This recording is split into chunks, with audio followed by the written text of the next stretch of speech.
Welcome back to the U.S. Navy History Podcast. I am Dale, and I am joined by Christoph, who is not an AI. I promise. That's true.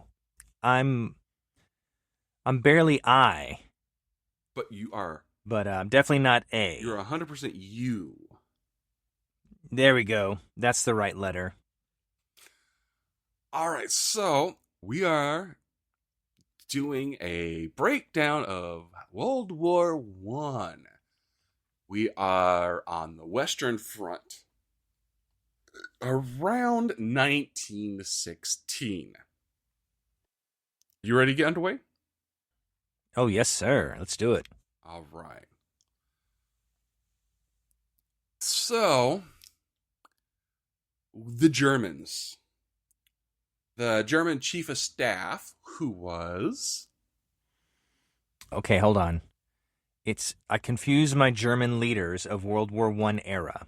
So, it's either Falkenhayn? Is that it? It is. Oh, yes. Eric. Oh, I'm so proud of you.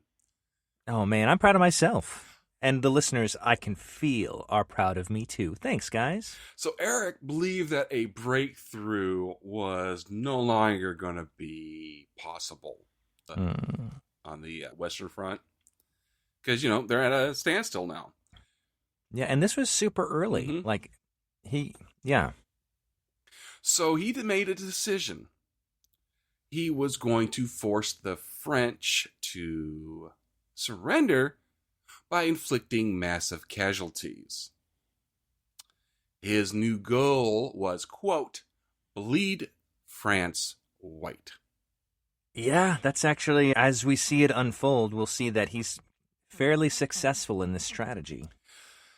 I mean, spoiler alert. Oh. It has been over 100 years. Has it, though? Oh, yes? Yeah, exactly. Your math is good. Okay. So, Mr. Eric, he adopts a couple of different strategies. Number one, which ticks off the U.S. Are you looking to me to answer the question? Yes. Because I think I know what it is. It's unrestricted submarine warfare. Ding, ding.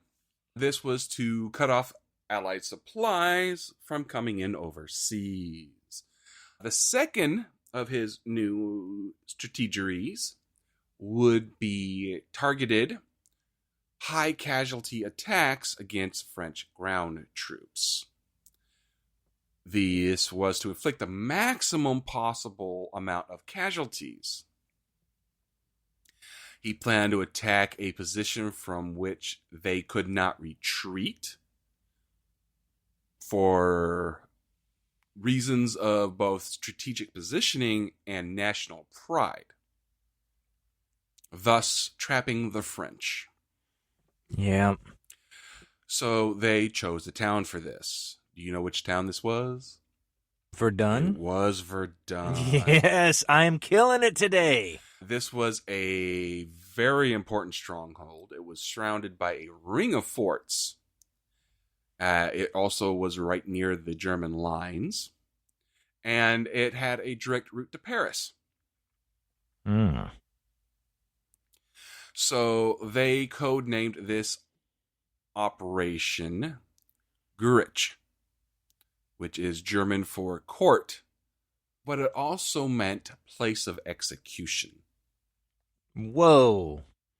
That is a very meaningful code name. Falkenhayn also limited his front to between 3 and 4 miles.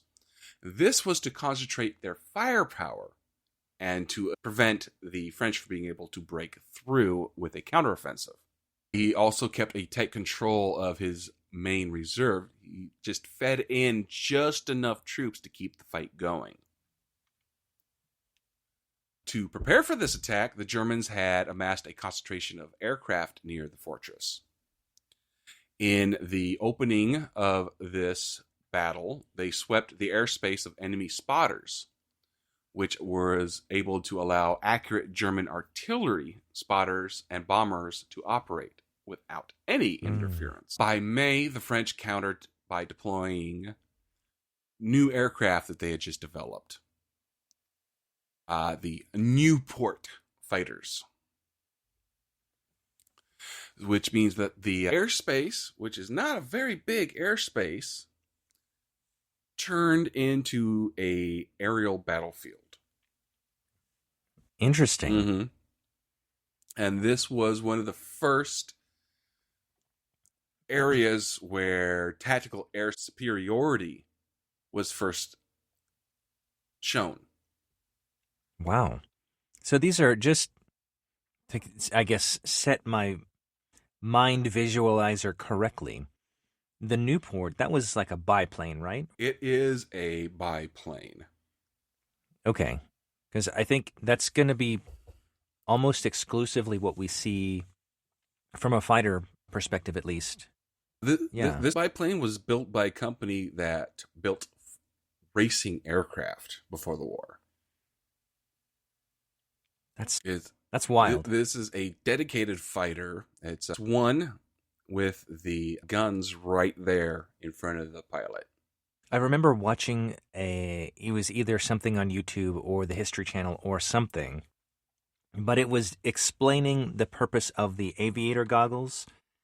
It was not to shield their eyes from wind. No. Oh, no, wait. Well, it was more helped with the wind. It helped, but there was like oil coming out of the engine also. Oil. That would hit them in the face. Gun smoke. Yeah. A lot of things. Even bugs. Can you imagine? That's why they also had the scarves to wipe the goggles clean, which so for all the glasses wearers out there, if you have oily crud on your lenses, a scarf does not clear that away very well. And so this is early technology and not the best conditions to use. I'm using incomplete sentences to really emphasize how impressed I am at the bravery of these pilots. And no hearing protection. Right. I mean, like that, but longer. The engine and the guns, all these guys had hearing loss before they were 30. I'm sure. All right, so the Battle of Verdun. This began on February 21st of 1916. It was delayed by 9 days because of blizzard. Blizzard? Yes. It opened with a massive 8-hour artillery bombardment. Oh, my gosh. That's obscene. Mm-hmm. After that, the Germans creeped up to the forts, but they did not expect the heavy French resistance that they received. The French do end up losing control of one of their forts, Fort Douaumont, but the French were able to halt them 7 days later. Wow. After that, the Germans then turned their focus to Le Mort-Homme, which is to the north, from where the French were shelling them effectively. After some very, very heavy fighting, the Germans were able to take the hill in late May. Once the French put Philippe Pétain, oh yeah, and got him out of there and replaced him with Robert Nivelle, the French were like, you know what? We need to get our fort back. And they attempted that on May 22nd, but failed. The Germans then captured Fort Vaux on June 7th with the aid of gas warfare. Right. Do you know which gas it was used? I think so. I got it wrong last time. Yes. I said mustard, and so chlorine seems to be the go-to. So I'm going to say chlorine, but I'm guessing it's probably going to be something different. But I'm going to go on the odds-on favorite, chlorine. Diphosgene. What? Diphosgene. Okay. Is that another word for chlorine? I'm guessing not, because it's a lot more complex sounding. Yeah, it's related to phosgene. I know the Germans at this time, from a chemistry perspective were ahead of most of the world. And so that makes sense that they would be the leaders in chemical warfare. Yeah. Other names for this would be, oh my lord, this is long. You got it, dude. Trichloromethyl chloroformate. Trichloromethyl chloroformate? Yes. I can see why they shrunk it down to diphosgene, or whatever you said initially. Diphosgene. There Which we I go. might not be pronouncing correctly. You know what? That's fine. I think you did. And I think our listeners would agree. Yeah. Un- So after taking this fort, they came within 1,200 yards of the last ridge over Verdun before stopping on June 23rd. Over the summer, the French, they slowly advance when they come up with the rolling barrage. Oh, yes. Very good. The French, they recapture Fort Vaux in November, and by December, they had pushed the Germans back 1.3 miles Whoa. from Fort Dumont. So, I know what the rolling barrage is. Can you explain it to the listener, though? Well- Because I think this is kind of an advanced... Artillery hasn't really been used in this way before, and so it was... A lot of tactics were developed at this time. Let's see if you know what a rolling barrage is. Okay. I see you calling my bluff. From what I understand, the idea is, instead of just launching artillery at a target, you would launch it and then have troops advance where the artillery was, and then launch new artillery ahead of the infantry. So it was like the artillery was clearing a path for the infantry to move into. And the idea was the artillery would obliterate anything that it struck, and so that would have a free path for the infantry to walk through. Keep in mind that it took a lot of coordination, and if they didn't set the new artillery settings properly, you could wipe out a lot of your own guys, which I think happened a couple of times, at least with various armies when they tried this. Well, I mean... So that's what I think it is. Is that correct? Yeah. Okay. Woo. And yeah, it does take a lot of coordination, which is why sometimes you hit your own guys. Especially, it's called being danger close. You got to be very careful. Right. Things happen. Yeah, and this wasn't like, hey, we're going to test it at the proving grounds outside of Paris before we do this in the field to make sure we get it right. No. We have an idea. It's happening now. Oops. Let's change some things. Yeah.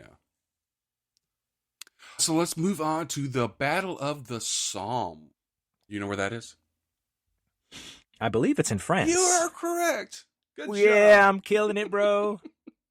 All right, so in the spring, the Allied commanders were worried about the French army and their ability to withstand all of the losses that they had incurred at Verdun. I mean, at Verdun, they rotated 42 divisions through that battle. Golly. It was called, at the end of it, the mincing machine of Verdun. So the original plans for a attack around the River Somme were modified to let the British make the main push. On July 1st, after heavy rain, British divisions in Picardy launched an attack around the River Somme, which was supported by 5 French divisions on their right flank. The attack happened after 7 days of artillery bombardment.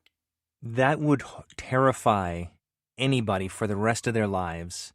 I mean, even if you got 1 day of artillery bombardment, you hear the whistling of shells coming your way potentially, and then have to tighten yourself up for a possible impact. But 7 days of artillery, this is maddening. Like literally maddening. Shell shock is what they called it. Yeah. So the French forces, you know how experienced they are by now, they are successful in advancing. Oh, yeah. But the artillery cover that the British were laying down did not do any real damage to the defenses. All the barbed wire was still there. All the German trenches were still there.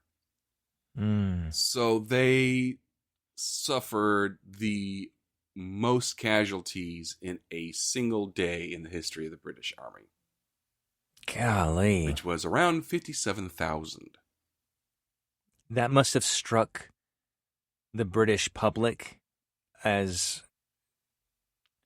unheard of. Like that, they couldn't even comprehend those numbers, I'm sure. Yeah, it can't comprehend them. That's a yeah. map of people that are that's missing. Golly. I mean, that's an entire football stadium. Yeah. So the Allies watched Verdun and what they were doing with the aircraft. Mm-hmm. So the Allies brought in new aircraft for this attack. They aimed for air superiority. And they pretty much had it. They were able to pretty successfully clear out the German aircraft. Oh. This, though, did show the Germans that they needed to reassess and reorganize their own air force. And then, so that means that both sides start beginning using large formations of aircraft rather than relying on, individual planes. So everybody regroups, and the battle continues through July and then August. And the British do have some success.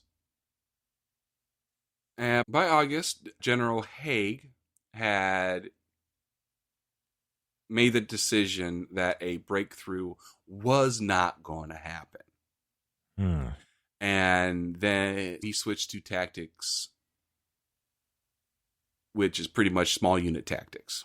This was to straighten out the front line, which they were like, we need to do this so we could do a major artillery bombardment and then push in real hard. That seems like a good strategy. Mm-hmm. Let's see if it pans out.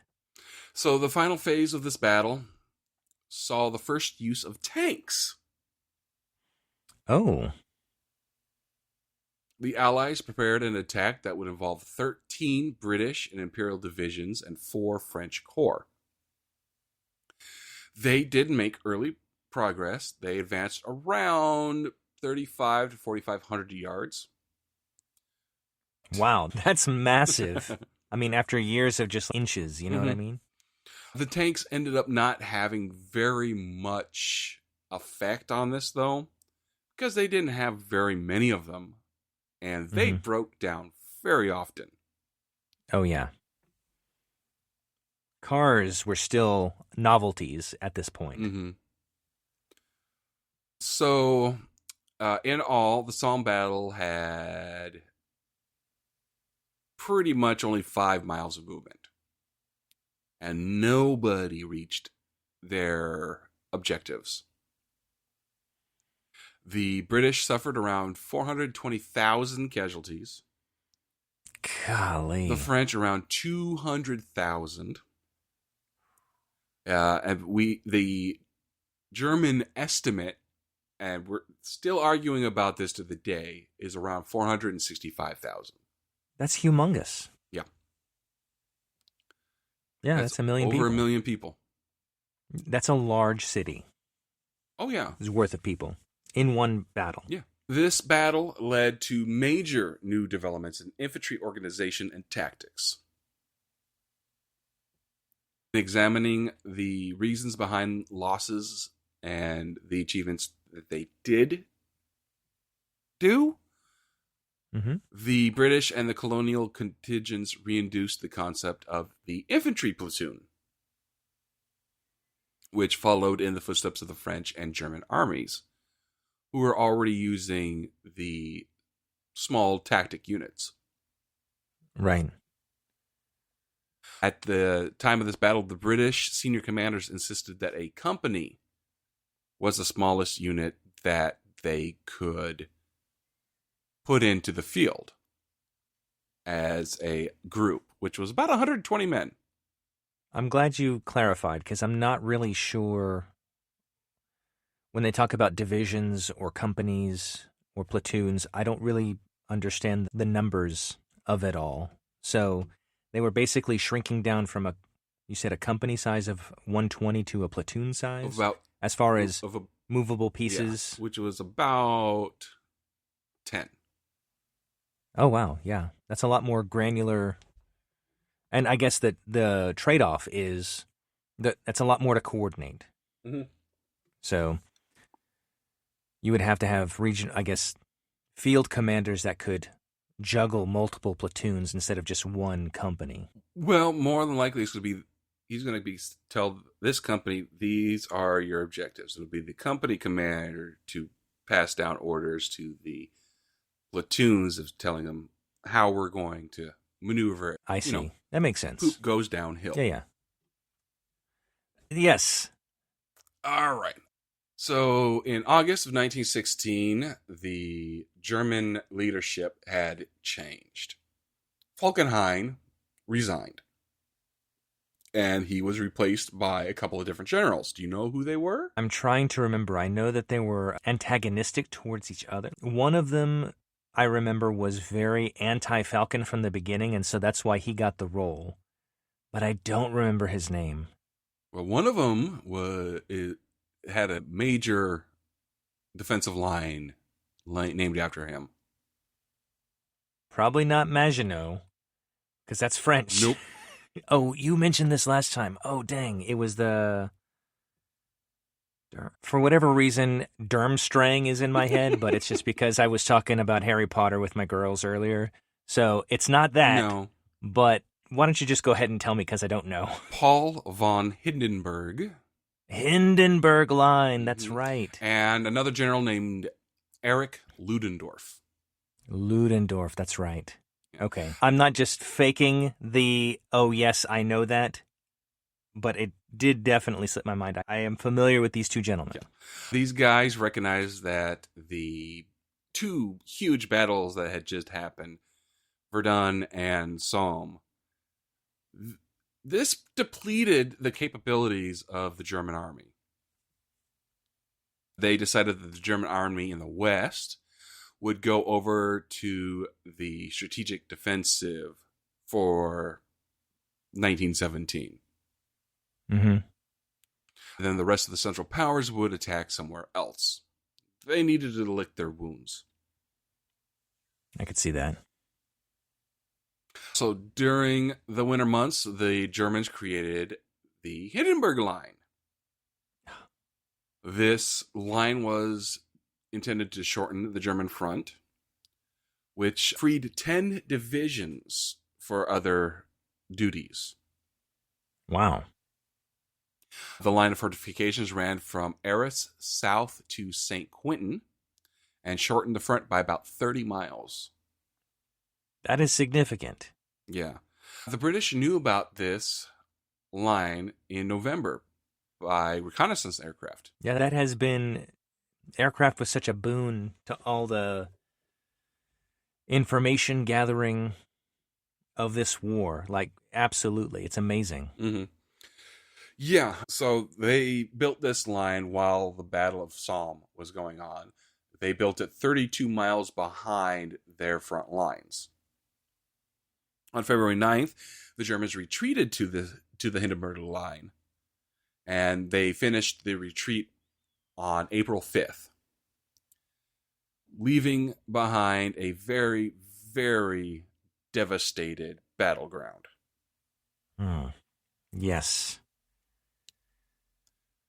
Withdraw also threw the French for a loop, because now they were not able to attack both flanks of the Noyon salient, because it didn't exist anymore. Yeah, there's a lot of interesting tactics that occur, and that kind of goad the other side into doing something that, from our perspective, we can see, no, don't do that. That's a terrible idea. But they're like, hey, we have the advantage. They're on the run. Let's pursue them. Mm-hmm. And then tragedy strikes. The British advances continued because the high command was like, huh, look at that. We beat them up so bad they retreated. Mm-hmm. Yep. On April 6th, somebody declared war on Germany. Which year is this? 1917? Well, that would be us, I believe. And by us, I mean the United States of America. Yes. This happened after the unrestricted submarine warfare got put in place for the second time. It stopped the first time when they took out the Lusitania. That's right. But then when it got put in again, they started taking out American ships again. And the Germans were like, look, it's going to take them a long time to respond. We can get away with this. The war will be over by the time the Americans can even do anything. We're good. Mm-hmm. Well, that, and I think this was also around the time of the Zimmerman Note, right? Because I remember early on in the war, there were transatlantic telegraph cables, right, to communicate from Europe to America. And I think the British cut the German cables, but the American cable was untouched. President Wilson was like, hey, Germany, we're neutral. You can use our cables if you want. No big deal. We're trying to play not peacemaker per se, but just stay out of it. The British were listening in on the Americans' telegraph lines, even though we're allies-ish, and they decoded a note from Germany to Mexico saying, hey, Mexico, remember all that land you lost fairly recently to the Americans? So California, Nevada, Arizona, New Mexico, Texas, Colorado, all those states, we'll give them back to you if you attack America for us. And so the British are like, okay, this is pretty damning. Very damning. Do we tell the Americans we've been spying on their telegraph line? And eventually they say, hey, we found this note. You might want to do something about that. And so when the Americans confronted the Germans about it, the Germans, now I'm not an expert in diplomacy, but the Germans do something really dumb, I think. And they say, well, yeah, of course. Yeah, we sent that. Of course. It's strategic. It's war. And so the Americans are left like, oh, you did you?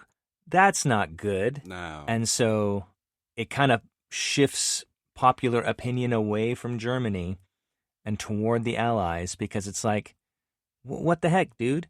Why? And the Mexican government, to their credit, were immediately like, no way.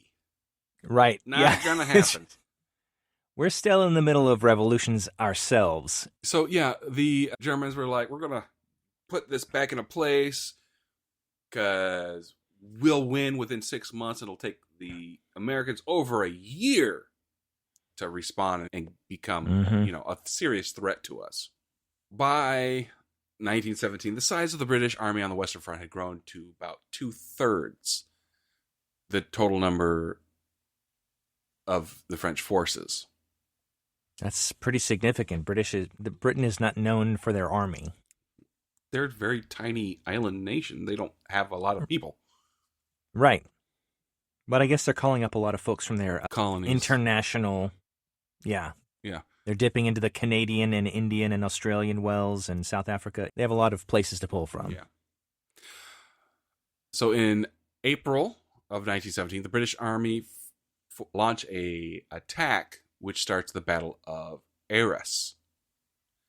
They used the Canadian Corps and the British 5th Infantry Division, attacking the German lines on Vimy Ridge, capturing it. But that was all they were able to do. The Germans stopped them. Yeah. So during the winter, the German Air Force started really improving. They opened a fighter training school, and they developed a better aircraft with twin guns. Instead of just one, they had two. Whoa. I'm guessing a rear gun? Maybe like two guys in a plane, or No. I can't imagine. Instead of one machine gun, Uh-huh. they're facing forward, there were two. I see. Oh, wow. Okay, just more death coming out. Yeah, and it was very disastrous for the Allies. Mm. The British, Portuguese, the Belgians, and the Australians were not developing aircraft like the Germans were. And so they were falling behind in aircraft design, training, and tactics. That's really interesting. Like, so with the unrestricted submarine warfare, for example, it's like, hey, we have this huge advantage with submarines. No one else really has them, and they're hard to Detect. defeat.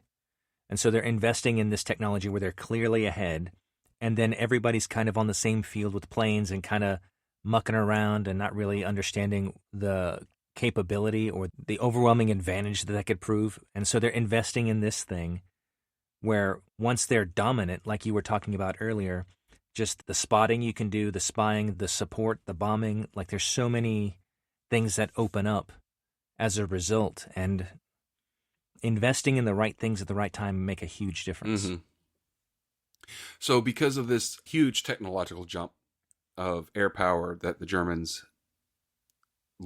did, the British lost 316 air crews.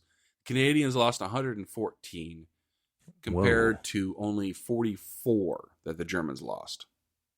And I guess it's suffice it to say, we're talking about Germany a lot because we're talking about the Western Front, but I don't think the Ottomans or even the Austria-Hungarians had any kind of air power. I think they were pretty land-focused, maybe naval-focused as well, but I don't think they had any kind of air force. Well, air forces were being developed now. Right. So at the beginning, nobody had an air force. True. All right. So during the same time, a French general ordered a new offensive. It was Joffre? Robert Nivelle. Oh, that's right. He promised that this offensive against the German trenches would be a war winner. This would be dubbed the Nivelle Advance. It would be a 1.2 million men attack. That's truly a million-man march. Yes. This was to be preceded by a week-long artillery bombardment, and they were going to have tanks. They're shooting the moon. This is crazy. Yeah. So the operation started bad. Oh. The French troops had the help of 2 Russian brigades, had to climb a rough, hilly terrain. Their plans were also a bit thwarted because the Germans withdrew to their Hindenburg Line. So the Germans knew about what was about to happen. I mean, they had air superiority. So reconnaissance for the French was very difficult, but not for the Germans. So the French tried a creeping barrage, and the barrage moved too far ahead of the troops. So it was not creeping the way it was supposed to creep. Okay. So at least the troops were safe from their own artillery, but what does that mean from a tactical perspective? Were they not eliminating the path properly? The Germans could see them. Oh. One of the parts of the creeping barrage is cover. Right, because there's so much debris and artillery falling, and so by the time that's lifted, boom, there's guys. Mm-hmm. Within a week, 100,000 French troops are gone. Oh my gosh. Nivelle, he was like, okay, guys, we got to keep going. But if we don't break through, we're going to stop. But they kept going until May. That's not good. No. So that's what brings the French troops on May 3rd to mutiny. Well, yeah, Yeah. I understand that. The French 2nd Colonial Division, who were veterans of Verdun, refused orders. They arrived drunk and without their weapons. Yeah, imagine surviving Verdun, which was itself a meat grinder, Mm-hmm. and then seeing this, and then the orders to just keep trying, and you see all these men dying. Yeah. And it's like, I didn't survive Verdun just to go into another meat grinder. Exactly. Now, with the amount of men refusing orders, and this is a mutiny, Mm-hmm. the leadership didn't have a means to punish an entire division. Right. So the chain of command did not immediately implement harsh measures against them. So because of this, it spread. It ended up affecting about 54 French divisions. And about 20,000 men deserted. And since these guys aren't fighting, the rest of the Allied forces are receiving even more massive casualties. Right.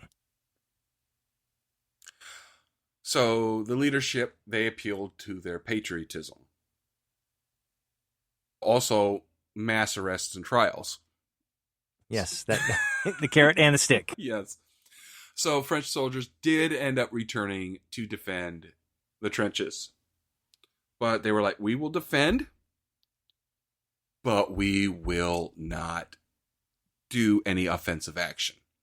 I mean, yeah, if you're appealing to patriotism and the defense of your homeland, that is the right posture, right? I'm not going to go in there and try to take over their land for what? Yeah. So on May 15th, Nivelle is fired.